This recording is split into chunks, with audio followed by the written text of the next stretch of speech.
장동혁 대표를 일컬어서 민주당 전략자산이라고 얘기를 하는데 민주당 전략자산 관리인으로 파견됐다는 평가를 받는 전 민주당 남양주시장 조강한이 철없는 소리라고는 안 하네요. 네, 그러니까 당의 분위기가 지금 굉장히 끌어오르고 있는 상황이기는 합니다. 그렇긴 한데 결과적으로는 이제 신동욱 최고위원이라 그 다음에 이제 그 김재원 최고위원 두 명의 판단이 굉장히 지금 중요한 그러한 지금 상황에 놓여져 있는데 신동욱 최고위원이랑 김재원 최고위원이 뭐 어떤 판단을 할지는 지켜봐야 될 것 같긴 합니다. 그렇긴 한데 상대적으로 원내대표 경선에서 그 친윤 세력인 정점식 원내대표가 당선됨으로 인해서 친윤에서도 지금 좀 여유가 생겼어요. 그래서 장동혁 대표가 지금 물러나는 거에 대해서 결사항전을 하려는 사람들은 장동혁, 김민수, 뭐 조강한, 뭐 윤민우, 이호선, 뭐 이런 장해찬, 박민영 정도 이런 사람들인데 그 사람들을 제외하고는 친윤 세력들에서도 뭐 자기들이 이제 장동혁 대표 물러나가면 비대위원장부터 비대위원까지 다 임명을 시킬 수가 있는데 정점식 원내대표가 있기 때문에 굳이 지금 뭐 장동혁 대표를 지켜야 될 이유는 딱히 없는 거죠. 네. 이 장동혁 대표나 김민수 최고위원 이쪽은 어떻게든 친한계를 물고 늘어져가지고 반한 전선을 만들어 보려고 노력을 하고 있는데 이게 지금 저 사람들이 착각을 하고 있는 게 장동혁 대표의 임기가 내년 7월입니다. 근데 지금 이번에 겨우 7표 차이로 당선된 정점식 원내대표 임기는 내년 6월이에요. 그래서 그 다음 원내대표 경선은 장동혁 대표가 끝까지 버틴다고 했을 때 그 다음 원내대표 경선은 친윤계가 또 이길지는 모르는 겁니다. 그래서 지금 친윤계 입장에서 오히려 급한 상황이거든요. 자기 입맛에 맞는 지도부를 구성하기에는. 그리고 사실 뭐 우리는 그렇게 급할 거는 없어요. 그래서 그냥 지켜보고 있는 상황인 거고 어떻게든 뭐 대립각을 만들어 가지고 그렇게 자기들이 쫓겨나는 그런 이미지를 만들려 하는데 중요한 건 친윤들에게 쫓겨나는 겁니다. 만약에 서정욱 변호사처럼 얘기한다면 문재인 대통령이 70% 80% 지지도를 할 때 아무도 거기에 이의를 달면 안 돼요. 야, 지지도가 높은데 니들 왜 떠들어 입 다물어. 민주당이 저희에 대해서 야, 우리 지지도가 높아. 우리 여론조사하면 높으니까 니네 내란 정당 해산해야 돼. 이렇게 얘기하는 거에 있어서도 입도 뻥끗하면 안 돼. 왜? 여론조사가 그렇게 나왔으니까 라고 얘기하는데 여론이라는 것은 계속 변화해요. 상황에 따라서. 정치인이라는 것은 국민들이 어떤 분위기나 감정에 휩쓸렸을 때도 사실 그런 느낌이 가시지만 진실은 그게 아닙니다. 라고 얘기할 수 있는 사람이 정치인이 돼야 돼요. 장동혁이 지금 장동혁 대표가 하고 있는 것은요. 그런 어떤 사람들의 감정이나 분위기에 편승해서 거기서 자기들의 정치 생명을 유지하기 위해서 최대한 나쁜 정치를 하고 있는 거예요. 거기 지금 서정욱 변호사는 거기 동조하고 계신 거예요. 정치 그렇게 하면 안 됩니다. 이게 누가 됐든 간에 여야 여론은 계속 바뀌고 정치인들은 무엇이 옳은지에 대해서 얘기할 수 있어야 되는데 그럼 여론조사 결과에 따라 모든 정치를 다 바꿔야 됩니까? 장동혁 사퇴 이거는 하나의 변수만 있는 게 아니라 한동훈 복당이라는 또 다른 변수와 연동이 되어 있거든요. 그러니까 그 대안과 미래에 소속된 25, 저도 대안과 미래 소속이 돼 있지만 이제 쇄신파 의원들의 목소리에 동의는 하면서도 공개적으로 말을 하지 못하는 그런 속사정들이 있는 거죠. 그러나 의총은 비공개로 이제 진행이 되기 때문에 아마 PK 지역에 있는 중도 성향 그리고 친윤 성향이 조금 있더라도 그분들도 지금 장동혁 체제로 안 된다는 생각들이 강하기 때문에 비공개 때는 다 그런 얘기들을 하지 않을까 그렇게 예상을 하고 있습니다. 그런데 문제가 뭐냐면 본회의가 뭐 수요일이나 목요일 11시에 열리는데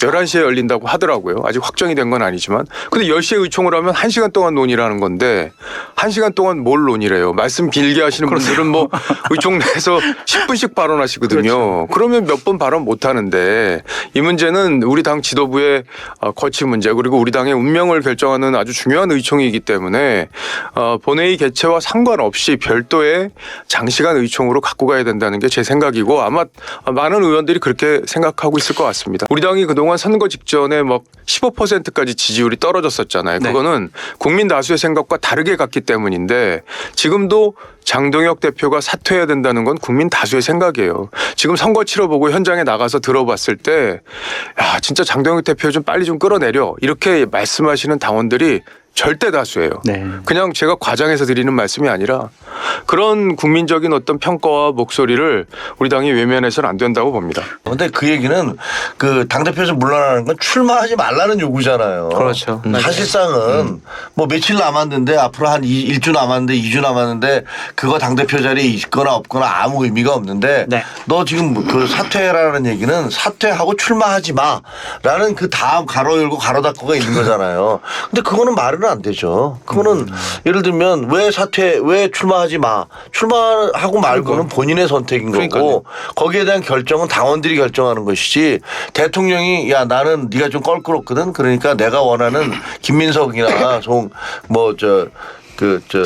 송영기를 안 칠래라고 그렇게 개입하는 건 옳지 않다고 생각을 해요. 저는 물론 그 굉장히 그 정청래 대표에 대해서 비판적인 사람이에요.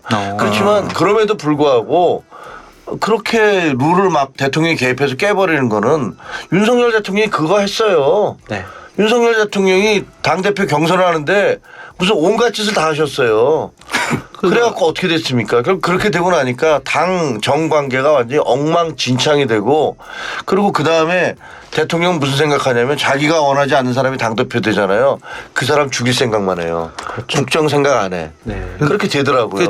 저는 이제 그게 독약이 될 수도 있어요. 그렇죠. 그러니까 정당이라는 것은 언제든지 끊임없이 그 선을 아주 간당간당하게 하면서 비판과 갈등의 그 수준을 유지해야 되는데 네. 지금 민주당에서 벌어지고 있는 일들은 정말 이제 대놓고 싸움이 시작되는 거죠. 근데 저는 아마 국민의힘에서 그동안에 벌어졌던 싸움보다 더 치열할 거라고 봐요.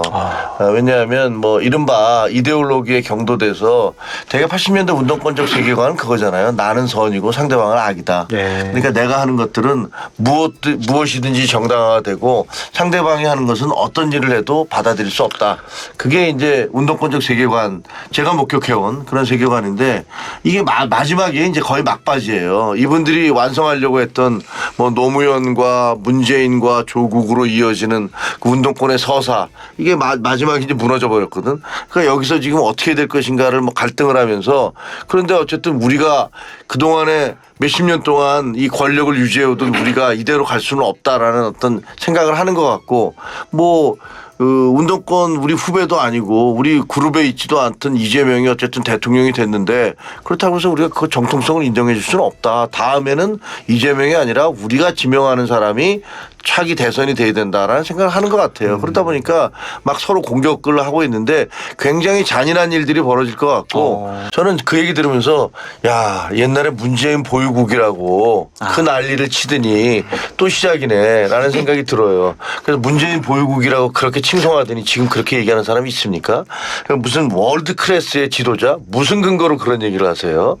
그러니까 저 정청래 대표가 자기가 궁지에 몰리니까 갑작스럽게 그 정반대의 극단적인 아부를 함으로써 자기 스스로의 어떤 정치적 위기를 탈출하려는 모습을 보이는데 명분을 하나 굉장히 추해 보여요. 추해요? 네. 국민들이 보기에는 좀 뭐 하는 짓이야. 저렇게 하면요. 그냥 드는 생각이 장동혁 대표가 지금 하고 있는 것과 비슷해요. 야, 양당의 저 당대표들은 다 쇼하는 거구나. 쇼하는 자리가 당대표 자리구나. 라고 생각하면서 그리고 그 당에 대한 신뢰가 하락할 수밖에 없는 거거든요. 그 믿음이 갑니까? 조금 전까지는 계속 대통령 들이받으면서 자기 주변의 측근들이 다 들이받고 아까 얘기하신 대로 뭐 대통령은 보안 수사권에 대해서 얘기하는데 그거 일거해. 그럴 필요 없어. 우린 무조건 밀어붙일 거야. 1인 1표제로 갈 거야. 네. 그리고 무슨 정권은 짧어. 이렇게 누가 봐도 대놓고 싸움박질을 하다가 갑작스럽게 월드 클래스의 지도자가 나타나셨다. 이렇게 얘기하면 그러면 제가 보기엔 민주당의 지지도를 깎아먹는 그런 행동이라고 생각해요. 한편에서 보면 대통령이 왜 이런 메시지가 설득력이 없을까라는 걸 비춰보면 근데 이재명 대통령이 소통과 통합 이야기를 하고 그다음에 야당과도 잘 지내고 등등 이야기를 했지 않습니까? 근데 본인은 어떻게 했나요? 즉 비명 행사를 통해서 본인의 반대자들을 다 사실은 공천 탈락시키지 않았습니까? 야당에 대해서는 어떻게 했죠? 이번에도 메시지를 통해서 저질 정치 운운했지 않습니까?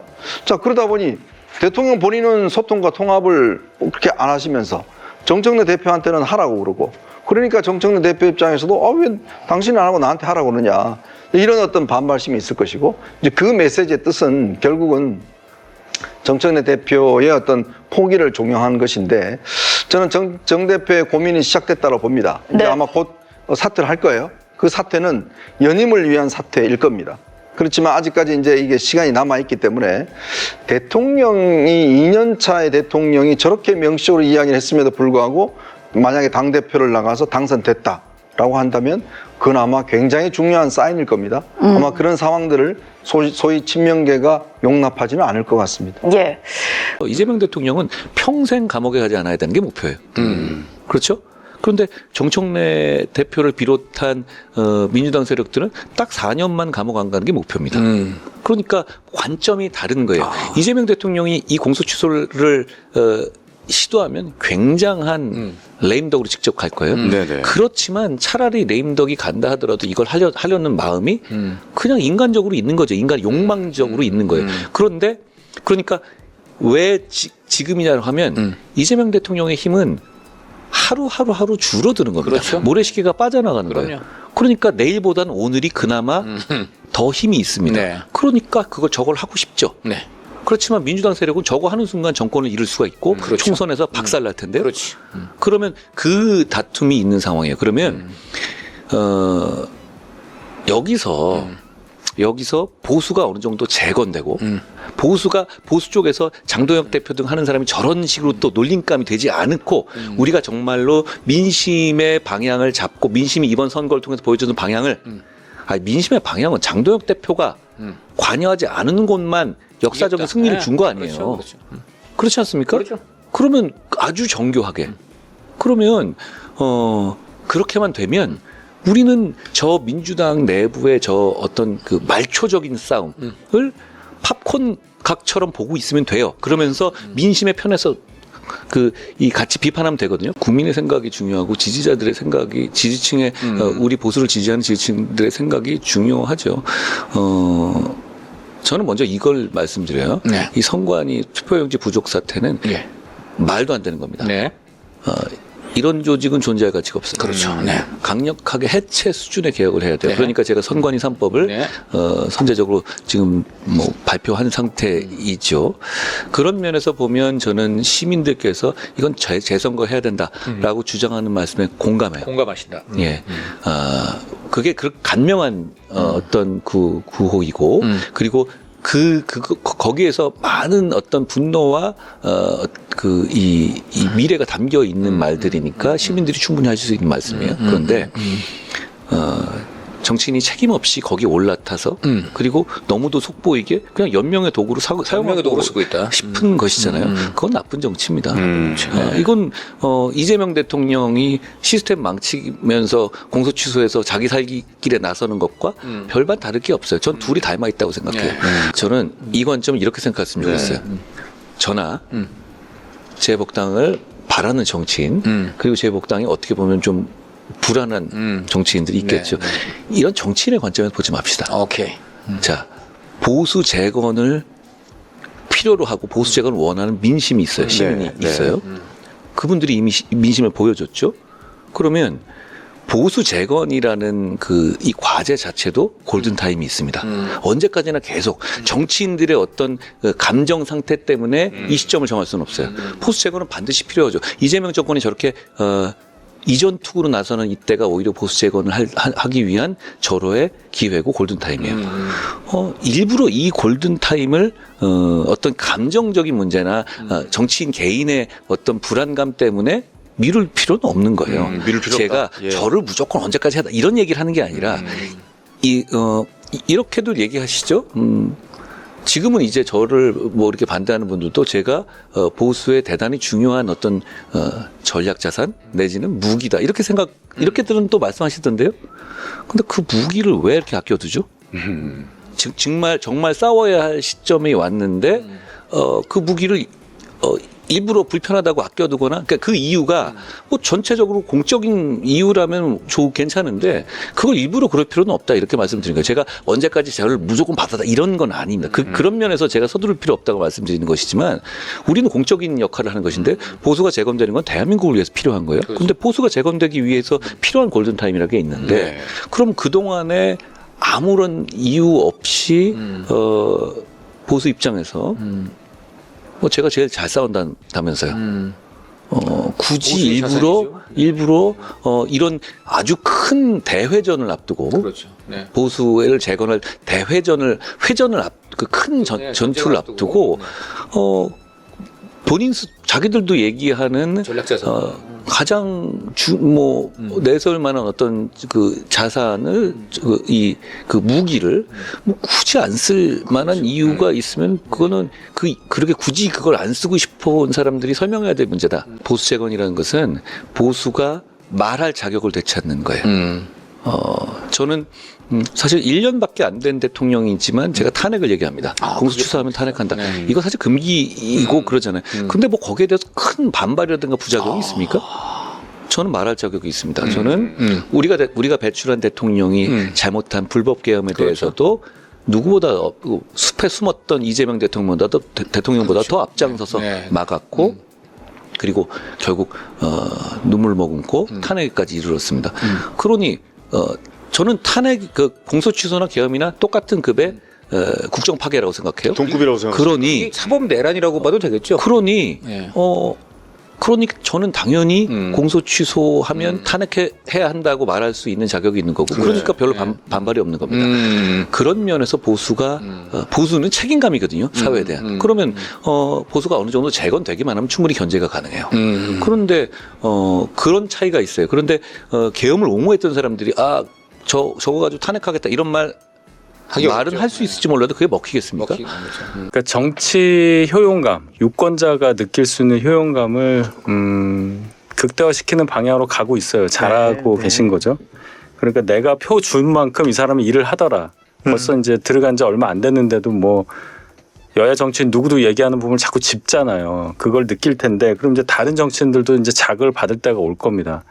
다만 무소속 의원으로서 자꾸 이 뭐 복당이라든지 어떤 위상을 다시 회복하려고 급하게 가는 모습은 말씀하신 대로 부정적인 영향을 줄 수밖에 없어요. 그러니까 좀 서두르지 않는 게 가장 중요하다. 서두르지 않으려면 현 상황을 가장 객관적으로 이해하고 있어야 하지 않겠습니까? 네. 그걸 항상 유지해야 된다. 지금까지는 제 기준에는 굉장히 객관성을 잘 유지하고 있다고 봤는데 상황이 변하면서 뭐 장도혁 대표 뭐 당 상황 뭐 복당 문제 이런 거랑 얽혔을 때 안 그럴 가능성이 있잖아요. 그래서 그거는 경계해야 한다. 그럼 이제 왜 입원하셨느냐 뭐 여러 가지 이유가 있을 텐데 장도혁 대표가 스트레스를 많이 받으셨을 거예요. 그랬을 것 같아요. 그렇지 않겠습니까? 여러 가지 이유가 있겠죠. 뜻대로 안 되잖아요 지금. 사퇴하라는 얘기만 계속 하고 네, 있고. 뜻대로 안 되고 또 김재원 최고위원이 흔들리는 거 아니야라는 생각도 어제 했을 거고 어제 최고위는 안 나왔으니까. 네. 거기에다가 뭐 김대식 의원과 한동훈 의원이 막 포옹하는 사진도 막 나오고 맞아요. 이런 거 보면 이인선 의원은 우리 의총장에 같이 가자. 생각하고 싶지 않은 것들이 현실화되고 그 속도가 너무 빠르고 본인 권력이 빠지는 거를 의총장에서 확인을 하고 네. 이 상황에서 아마 여러 가지가 겹쳐서 그렇게 되신 것 같아요. TV조선이 뭔가 장동희 체제를 흔들려는 의도가 아닌가 이렇게 생각해요. 근데 이거는 굉장히 변호사로서 하신 말씀 부적절해 보이는데 이게 문제가 되는 건 권력형이기 때문에 그런 거예요. 피해자가 10명이 있는데 그중에서 권력을 가진 사람의 것만 변제가 됐다라고 얘기하면은 이거야말로 부당한 거 아닙니까? 불공정한 거고. 아니 다른 피해자들은 그러면 다 피해를 입어도 상관없고 권력을 갖고 변호사고 판사인 사람들만 변제를 해줘도 되는 겁니까? 이건 말이 안 되죠. 그런데 그 장동희 판사가 직접 그 사건을 맡고 있는 판사도 아니고 지금 변호사가 권력자입니까? 제가 이게 권력자입니까? 저도 피해보면 제 거부터 해보가지 제한테 먼저 좀 야 변호사가 권력자니까 판사가 무슨 권력자예요?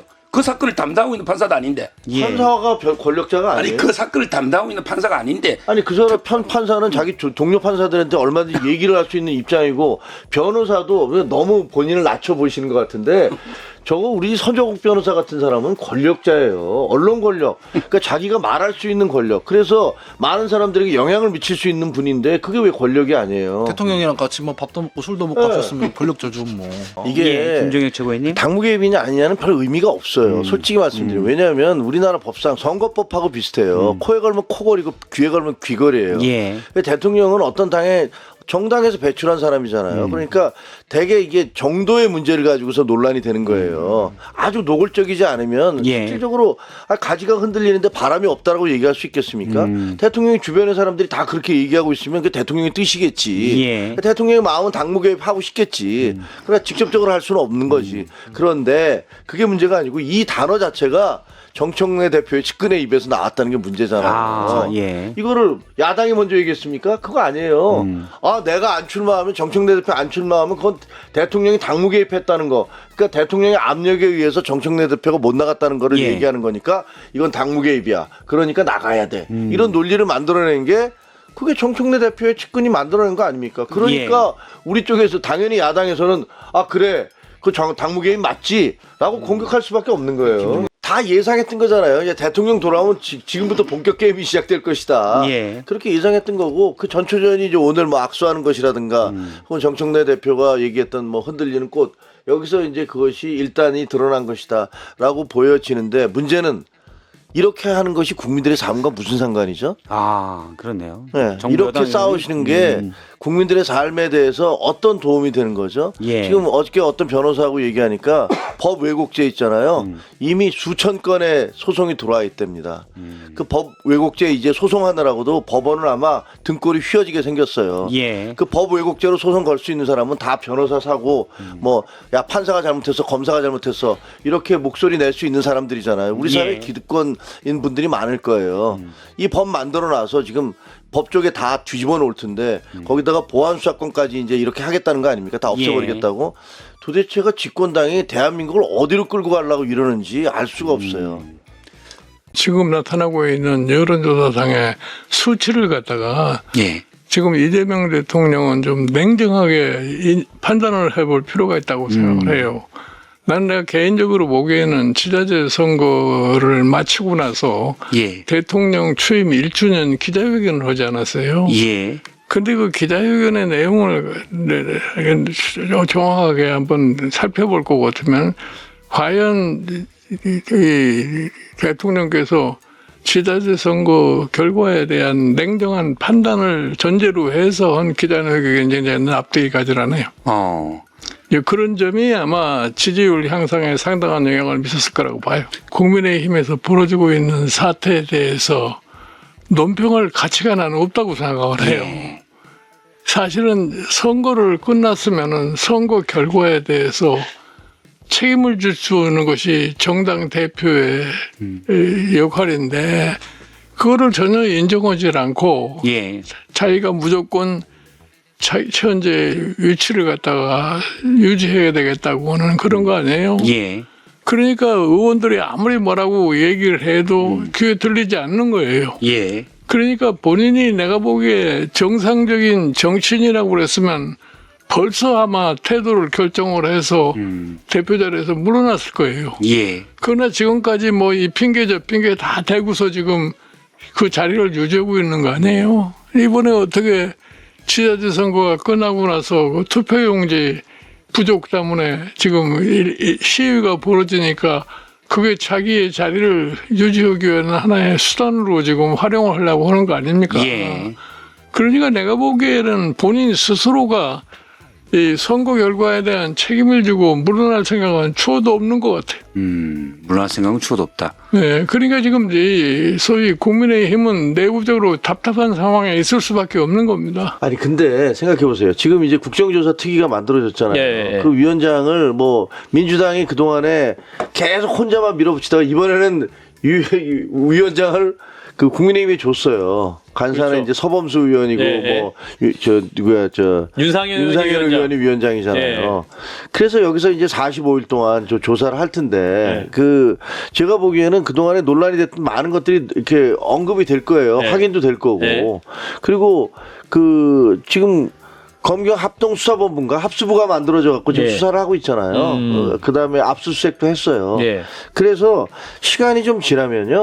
제가 보기에는 그동안에 우리가 논란이 됐던 수많은 것들에 대해서 그게 이제 나올 거예요. 왜 이런 일들이 벌어졌고 이 조직이 얼마나 무능했고 얼마나 기강에 해이됐고 이런 게 다 나올 거고 그 결론은 뭐냐면 이렇게 무능하고 기강이 해이된 조직이 10수년 동안 컴퓨터 같은 정밀성으로 부정선거를 했다는 것은 불가능하다라는 결론이 내려질 거예요. 부정선거 불가로까지 나올 수 있다. 저는 결과적으로는 이거 다 조사하고 나면 그동안에 부정선거 주장했던 사람들이 얼마나 국민을 기만하고 속였는지를 그게 다 드러날 거예요. 예. 그래서 그게 대충 마무리가 되는 순간이 장동혁 대표의 정치적 생명이 끝나는 것, 황교안 전 대표의 정치적 생명이 끝나는 것과 거의 궤를 같이 할 것이다라고 저는 봐요. 그 친윤 의원들 중에서 네. 이게 나가야 된다라는 식의 그런 얘기들을 한 윤한홍 의원이라든가 박형수 의원, 이종배 의원 이런 분들이 네. 그렇게 나가야 된다는 쪽으로 힘을 실었다는 거예요. 다시 한번 실명을 윤한홍, 박형수, 이종배. 박형수, 이종배 의원 세 분이 뭐 그런 분들, 그러니까 제가 이제 들은 얘기니까 예. 그런 분들도 동조하는 그런 입장이었고 예. 이진숙과 박대출 뭐 이분들은 아니다. 하면 안 된다. 뭐 이런 예. 입장이었다고 해요. 예. 근데 이제 주로는 이게 소총과 관련돼서 예. 소총 왜 당신이 뭔데 그걸 재선거를 뭔데 위한, 예. 재선거니 뭐니 이런 얘기를 하느냐라는 게 주요 공격 포인트였다고 얘기를 하더라고요. 그래서 예. 뭐 그거 갖고서 계속 얘기를 했는데 장 대표가 내가 당 대표니까 내가 결정해야 되는 거 아니냐 뭐 이런 얘기들을 오가다가 뭐 이게 7개인가로 이렇게 어쨌든 소총은 7개로 하자 네.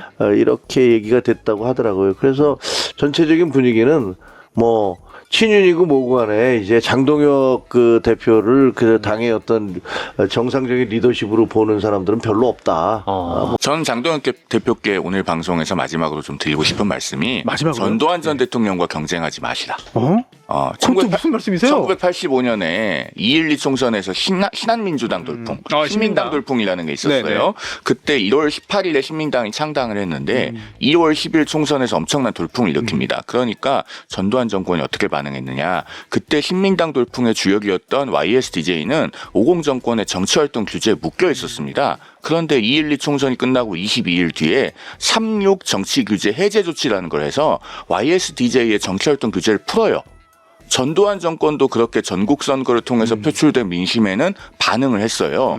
오늘로써 6.3 지방선거 끝난 지가 17일 됐거든요. 네. 6일만 더 버티면 장동혁 대표는 네. 전두환 정권보다도 더 민심을 수용하지 않는 야당 대표가 된다라는 말씀을 드립니다. 일단은 쾌유를 빌고 그런데 이제 여러 가지 해석이 나올 수 있는 상황인 것은 부인하기 어려워 보여요. 왜냐하면 처음에는 어떤 얘기가 나왔었냐면 단식 후유증 그리고 이 투표용지 사태 등에 대응하느라 이 여러 가지 문제가 누적이 돼서 병원에 입원했다 이런 취지로 발표가 됐었는데 네. 단식은 한 지 한참 됐잖아요. 또 후유증은 좀 후에. 뭐 그럴 수는 예, 있어요. 교통사고처럼 그런데 후유증이 이제 있죠. 단식을 하고 나서 미국에 8박 10일간 다녀오셨었죠. 그리고 그때 연방의회 의사당 앞에서 김민수 최고위원과 이른바 그 투샷을 찍을 때는 너무너무 표정이 좋았단 말이에요. 그렇긴 하네요. 그래서 이 애초에 발표의 단식 후유증이라는 부분은 좀 와전된 것이었더라면 좋았을 것이다라는 생각도 들고 그다음에 지금 지방선거 끝난 지가 벌써 17일 됐잖아요. 예. 그런데 전국 단위 선거에서 패배했는데 아직까지 거취를 정하지 못한 야당 대표는 여태까지 없다시피 했습니다. 국민의힘 패배입니까? 4대 10이니까 패배는 맞죠. 그럼 민주당도 패했다 그러고 국민의힘도 패했다 그러고 도대체 누가 이긴 건지 모르겠네. 이번 선거는 다 패했네요. 아무튼 그래서 그동안의 이 정치 과정이 자연스럽지 않았기 때문에 이 이번에 대해서도 여러 가지 해석이 나오는 부분은 좀 장동혁 대표로서는 어쩔 수 없는 것이다라는 말씀을 제가 드리겠고 네. 어쨌든 쾌유하고 나서 다시 정치 일선에 복귀를 하면 의원총회에 나와서 의원들의 비판의 목소리도 더 가감없이 듣고 그다음에 책임 있는 위치에 있는 정치인으로서 본인이 어떻게 책임을 질 것인지에 대해서는 명확하게 밝혀야 될 것이다. 여당 내에서 권력 투쟁이 있을 수는 있어요. 어느 당이나 주류가 있고 비주류가 있고 뭐 정치에서 늘 다툼은 있는 일이지만 적어도 민생을 좀 챙기면서 싸우시라. 라는 말씀을 야당 입장에서는 들을 수밖에 없죠. 그리고 그 정청래 대표가 뭐 공항에 나가서 90도로 절하고 그러면서 대통령에 대해서는 뭐 월드클래스 지도자라고 낯뜨거운 아부를 하고 이런 것들을 적어도 세 부류의 국민들께서는 안 보셨으면 해요. 첫째 20대, 30대 취준생. 왜냐면은 왜요? 지난달에 우리나라 그 청년 고용 인구가요. 예. 전년 같은 기간 대비 25만 1000명이 감소했거든요. 그 전년 같은 기간 대비니까 작년 5월 대비예요. 네. 그러니까 이재명 정부가 출범하기 직전입니다. 그때 대비 25만 1,000명이 감소했고 이거 국가 데이터처 통계입니다. 이 감소 폭이 5년 4개월 만에 최대치입니다. 2021년 1월 이후로 가장 많이 감소했는데 그때는 코로나가 있었어요. 그러니까 그 취업준비생들이 이런 장면들을 보면 뭐 하고 있는 건가 아마 굉장히 기가 막힐 겁니다. 그다음 두 번째, 지금 전세 못 구해가지고 발 동동 구르고 계신 분들 이거 보면은 마음에 상처받으실 거예요. 네. 지금 서울 전세가요. 지난달에 월간 상승률이 12년 7개월 만에 상승률 최고치입니다. 서울 아파트로 한정해놓고 보면 11년 1개월 만에 최고치거든요. 그다음 세 번째, 집 사려다가 집값이 급등해가지고 못 사고 지금 한숨 쉬고 계신 분들 이분들도 안 보셨으면 해요. 지난달에 서울 주택 종합평균 가격, 이건 아파트, 연립주택, 단독주택 다 합한 겁니다. 통계 작성 이후 처음으로 10억 원을 돌파했습니다. 그리고 이재명 정부 들어서 단 한 주도 안 빼고 서울 아파트 값이 상승해서 71주 연속 상승했거든요. 최고 기록은요, 문재인 정부 때 85주입니다. 석 달만 더 연속으로 오르면 그 최고 기록을 깨요. 이런 국민들께서 보시면 도대체 왜 명청대전이랍시고 날이 새도록 싸우고만 있는가라는 것에 대해서 상당히 기가 막혀 하실 것이다라는 점을 좀 짚어드립니다. 여당 대표가 내가 해외 나가 있는 동안에 여러 가지 노이즈를 일으켜서 예. 내 순방 성과가 잘 전달이 안 되는 것 같으니 내가 직접 이야기를 하겠다라고 하는 정청래 대표에 대한 질책의 의미가 굉장히 강하게 녹아있다. 그리고 앞서 저희가 영상에서 봤지만은 뭐 전쟁을 해서야 되겠느냐 뭐 그런 취지로 이야기하지만 중간에 또 이재명 대통령의 발언을 보면은 여전히 정청래 대표를 겨냥한 뼈 있는 멘트들이 있어요. 예를 들면은 네. 당에 대해서도 마음에 안 드는 사람이 늘어났을 것이다. 그거는 냉정한 현실이다. 받아들여야 한다. 그러면서 결론적으로는 그거에 대해서 무한 책임을 져야 할 것이다. 그 원인을 제거하기 위해서도 했어야 할 것이다. 그럼 이거 누구를 겨냥한 얘기입니까? 원인이 정청래 대표고 정청래 대표를 제거하자는 거예요? 그렇게 해석될 수 있는 발언들을 자꾸 이 대통령 스스로 하고 있다는 것이죠. 그러니까 전쟁을 하지 말고 경쟁을 해야 된다라고 하면서도 사실은 본인의 말 곳곳에 전쟁 같은 요소가 녹아 있습니다. 대통령이 본인의 언어도 좀 돌아보길 바란다라는 말씀을 드립니다. 핵심은 연어 술 파티가 허위라는 겁니다. 이화영 전 경기도 평화부지사의 위증 혐의. 그러니까 2024년 10월 2일 국회 법사위에서 있었던 그 청문회 위증으로 인한 국회증언감정법 위반의 혐의에 대해서 징역 4개월 유죄가 나왔죠. 그러면은 이 연어술 파티가 허구라고 하는 법원의 판단은 굉장히 중요한 의미가 있습니다. 이걸 기화로 해서 이재명 대통령의 본인의 형사 피고인인 사건 공소 취소까지 가려고 했던 그 빌드업이 이제 적어도 사실관계에 있어서는 끊겼다. 라고 하는 의미가 있는 거죠. 법무부의 무슨 검찰 미래위원회 같은 걸 만들어서 이 사건도 포함해서 7개의 사건을 다시 들여다본다고 했지만 이 사건에 대해서 연어술 파티 같은 게 있었다라고 하는 결론을 내놓는다면 그 위원들은 전부 다 허위 공문서 작성이 됩니다. 그러니까 적어도 이 수사 과정에서 연어술 파티 같은 위법이 있었으니까 공소 취소를 해야 된다. 이 논리는 이제 더 이상 통하지 않게 된 셈이에요. 이재명 대통령은 재판을 받고 있던 사건이 총 5개잖아요. 그중에서 대북 송금 사건만 공소 취소가 안 되는 것은 본인에게 의미가 없습니다. 왜? 퇴임 후에라도 재판을 받게 돼서 유죄 판결이 선고되면은 중형이 예상되잖아요. 사실 연어술 파티 관련된 게 대북 송금 사건 수사하다가 그때 있었다라는 주장이었기 때문에 그렇죠. 네. 그러니까 대장동, 백현동, 위례신도시, 성남FC 이런 것들을 공소 취소해봤자 대북 송금 사건으로 결국 재판을 받아야 되기 때문에 일부 공소 취소를 하려고 해도 그게 본인에게 의미가 없다. 그리고 이 공소 취소를 도와주려고 하는 사람들, 그러니까 어느 검사는 공소 취소장에 도장을 찍어야 되고 그걸 누군가가 또 지시를 하거나 시켜야 되지 않겠습니까? 그런 것들을 하는 사람들에게도 결국은 도와줘야 될 만한 유인이 사라지게 되는 셈입니다. 굉장히 중요한 판단이 나왔고 한 가지 덧붙여서 말씀드리면 이게 국민참여재판으로 진행이 됐잖아요. 그렇죠. 그래서 혹시 이제 이런 생각을 하시는 분들도 있을 거예요. 배심원단이 달라졌으면 결론이 달라지지 않았겠느냐 하실 수 있는데 국민참여재판원에서 배심원들의 평결은 재판부를 기속하지 않아요. 그러니까 드물게는 배심원들이 잘못 판단했다고 생각하면 법원이 다르게 판결을 선고하기도 합니다. 그런 경우도 있죠. 예. 그런데 이 사건에서는 재판장이 배심원들의 평결을 받아들여서 그대로 유죄를 선고했거든요. 이 이야기인즉슨 2심에 가서 뒤집힐 확률이 거의 0에 가깝다라는 의미입니다.